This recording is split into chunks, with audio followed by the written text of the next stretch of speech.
homes for families that they can afford. This is a trend that must be reversed. Although we are poor, Mary and I, along with many others, are part of this society too. We all deserve a place to have that we can call home, a safe, clean, affordable, and stable place. And the spirit of love and goodness of God is in each and every one of us, and demands that we stand up for more just and equitable society.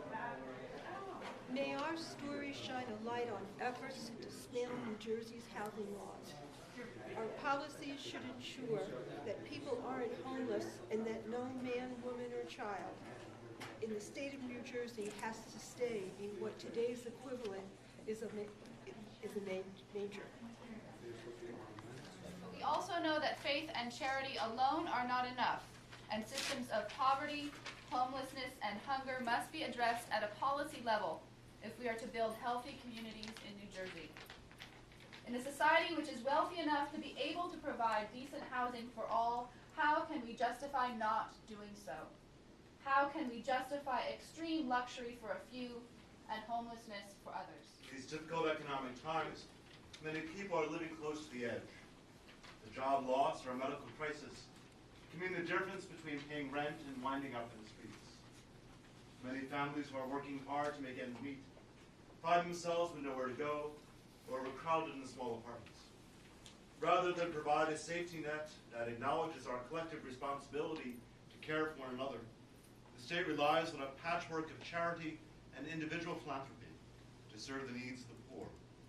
We are here to say that charity is not enough. There's a terrible shortage of affordable housing which has existed in New Jersey for many years. This is a trend that must be reversed.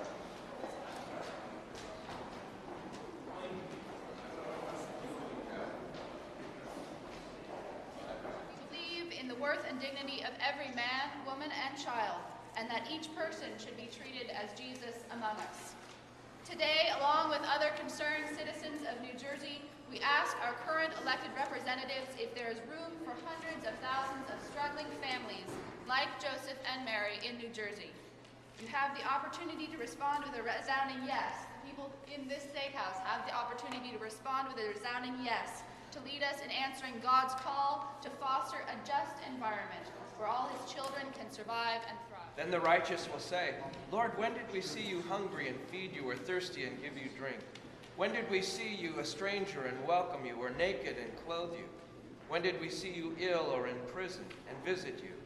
And the king will say to them in reply, Amen, I say to you, whatever you did for one of these least brothers or sisters of mine, you did for me. Mary and I, along with many others like us, are part of this society too. We all deserve a place to call home that is safe, clean, and affordable, and stable.